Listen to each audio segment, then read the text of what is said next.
अपने आप को कभी शीशे में देखा है? कैसी दिखती हो? तुम्हें चाहना तो दूर, तुम्हें तो कोई घर में भी ना रखे। मुझसे कोई उम्मीद करना छोड़ दो लालिमा, क्योंकि मैं तुमसे तंग आ चुका हूँ। यह कहकर शिशिर दरवाजे को धड़ाम से बंद कर ऑफिस चला गया। लालिमा उदास होकर अपने आप को आईने में एकटक देखती रही। उसके बिखरे बाल, उदास और थकी आंखें, सूखे होठ और मुरझाया हुआ उदास चेहरा। उसने मन ही मन में कहा, ठीक ही तो कहते हैं वो, मेरे जैसे को तो घर में भी कोई नहीं रख सकता। यह कहकर वह रोने लगी और अपने बीते दिन याद करने लगी, जब शिशिर और लालिमा दोनों कॉलेज में एक दूसरे को चाहने लगे थे। कितने खुशनुमा दिन थे। वो मेरे चेहरे को चांद से भी सुंदर बताते और दिन रात बस प्यार की बातें करते। लालिमा उस दिन को याद करके अपने आप को खुश नसीब मानती, जब उन दोनों ने घर वालों के बिना मर्जी के एक मंदिर में प्रेम विवाह कर लिया था। बहुत खुशहाल जिंदगी थी लालिमा और शिशिर की। शिशिर भी उसे पति के साथ साथ परिवार का भी प्यार देता। सब कुछ अच्छा चल रहा था, लेकिन धीरे धीरे 5 साल हो गए और लालिमा माँ ना बन सकी। इसीलिए शिशिर धीरे धीरे लालिमा से उबने लगा था। वह एक बेटे की चाहत में जी रहा था। दोनों के बीच लड़ाई झगड़े अब आम बात हो चुकी थी। लालिमा को अब अपने अंधकारमय जीवन में आशा की कोई किरण नहीं दिख रही थी और जिंदगी एक सूखे रेत की मैदान सी हो चली थी, जिसमें सिर्फ और सिर्फ प्यास और तपन थी। कुछ दिनों बाद एक रात लालिमा शिशिर का इंतजार कर रही थी। रात के 11 बज चुके थे। वह मन ही मन अपने को कोस रही थी कि कहीं कोई अनहोनी तो नहीं हुई कि तभी दरवाजे पर आहट हुई। दरवाज़ा खोलकर देखा तो सामने शिशिर और एक औरत थी। लालिमा ने औरत के बारे में कुछ नहीं पूछा और कहा, आप हाथ मुंह धो लो, मैं खाना लगाती हूँ। शिशिर उस औरत के साथ अपने कमरे में चला गया और तेजी से दरवाज़ा बंद कर लिया। अब लालिमा को अपना जीवन व्यर्थ लग रहा था। उसका मन बैठा जा रहा था। वो मन ही मन कह रही थी कि काश ये धरती फट जाए और वो उसमें हमेशा के लिए समा जाए। कुछ देर बाद दरवाज़ा खुला।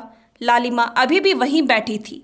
शिशिर ने चिल्लाते हुए कहा, अगर मुझे एक बच्चा दे सकती हो तो ठीक है, वरना आज से ये यहीं रहेगी तुम्हारी जगह, और तुम इस घर को छोड़कर जा सकती हो कहीं भी कभी भी। यह कहकर शिशिर और वो औरत दोनों घर से बाहर चले गए।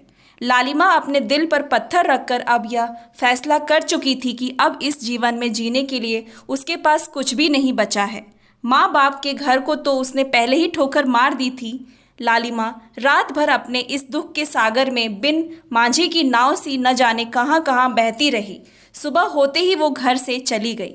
उसने सोच लिया था कि अब वो ये जीवन समाप्त कर देगी और इसीलिए लालिमा खुद को मारने के लिए एक ट्रक के आगे जाने ही वाली थी कि तभी उसको एक आदमी ने खींच लिया और चिल्लाया, दिखाई नहीं देता क्या? कैसे चलती हो? अभी जान चली जाती। अरे कम से कम अपना नहीं, अपने परिवार के बारे में तो सोचो। जान नहीं प्यारी क्या? लालिमा कुछ नहीं बोली, लेकिन उसके आंसू सब कुछ बोल पड़े। आदमी ने उसको बिठाया और धैर्य बंधाया कि जीवन में ऐसा होता रहता है, लेकिन इसकी वजह से आत्महत्या करना तो एक संगीन पाप है।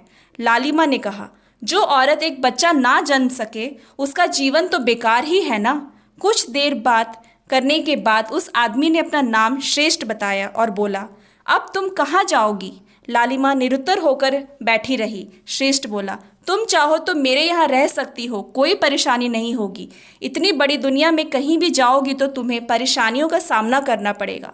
लालिमा ने भी एक पल के लिए सोचा और श्रेष्ठ के साथ चली गई और वहीं रहने लगी, लेकिन उसे हर पल अपने शिशिर का इंतज़ार रहता।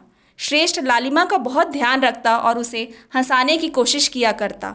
लालिमा जान चुकी थी कि श्रेष्ठ उससे प्यार करने लगा है, लेकिन लालिमा सिर्फ और सिर्फ शिशिर को प्यार करती थी। उधर शिशिर शराब के नशे में डूब चुका था और अपनी सारी कमाई उस औरत पे लुटाता। जब उसके पास उसके सारे पैसे खत्म हो गए तो जो औरत उसके आसपास बनी रहती थी वो भी उसे लात मारकर चली गई। अब वह बीमार रहने लगा। शराबी होने के कारण नौकरी से भी निकाल दिया गया। अब उसे लालिमा की याद आ रही थी। उसे अपने आप पर पछतावा हो रहा था। वह दिन रात अपने आप को कोसता और दरवाजे की ओर निहारता रहता कि एक दिन लालिमा ज़रूर आएगी। एक दिन श्रेष्ठ ने लालिमा को अपने दिल की बात बताई। लालिमा ने कुछ नहीं कहा। लालिमा ने सोचा कि अब वह किसका इंतज़ार करेगी। श्रेष्ठ इतना अच्छा आदमी है, उसका अच्छा ध्यान रखता है और वह कितने एहसान कर चुका है लालिमा पर। वह उसको मना नहीं कर सकती थी, इसीलिए लालिमा ने भी हाँ कर दी। दोनों ने शादी कर ली और कुछ महीनों बाद पता चला कि लालिमा माँ बनने वाली है। लालिमा को तो विश्वास ही नहीं हो रहा था कि वह माँ बन सकती है।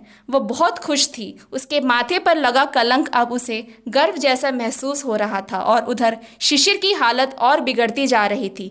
वह दीवारों पर अपना सर पटकता तो कभी लालिमा की फोटो देखकर रोता और कहता, मुझे माफ़ कर दो, कमी तो मुझ में थी लालिमा, मैंने इसकी सज़ा तुम्हें दी।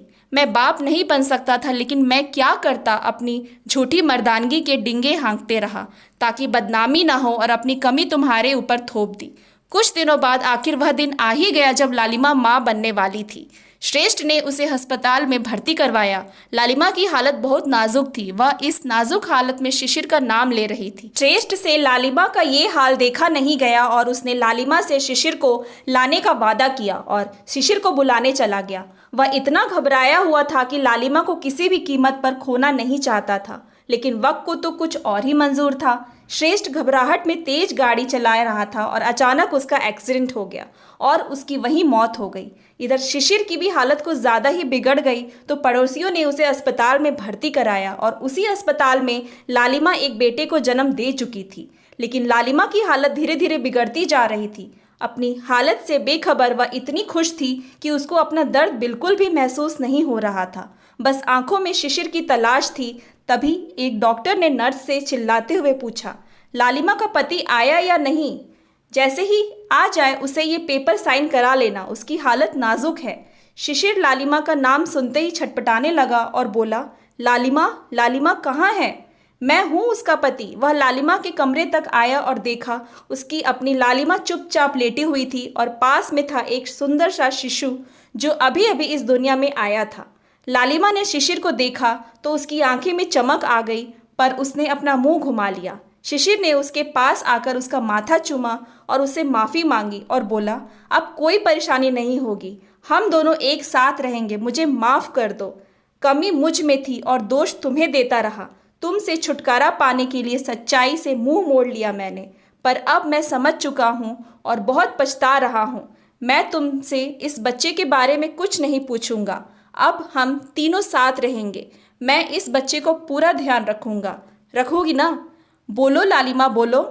हमेशा की तरह लालिमा ने कोई जवाब नहीं दिया, पर इस बार वो हमेशा के लिए खामोश हो चली थी और उसके पास लेटा प्यारा सा बच्चा हर दुख से बेखबर इस काली रात के बाद आने वाली पहली सुबह का इंतज़ार कर रहा था। दोस्तों, हम जिस समाज में जी रहे हैं उसमें ऐसे मामले में ज़्यादातर स्त्री को दिया जाता है, जो कि गलत है। हर पुरुष और स्त्री को भी ये समझना चाहिए कि वो पहले मानव है और दर्द सबको होता है। Thanks for watching. Please like and subscribe my channel.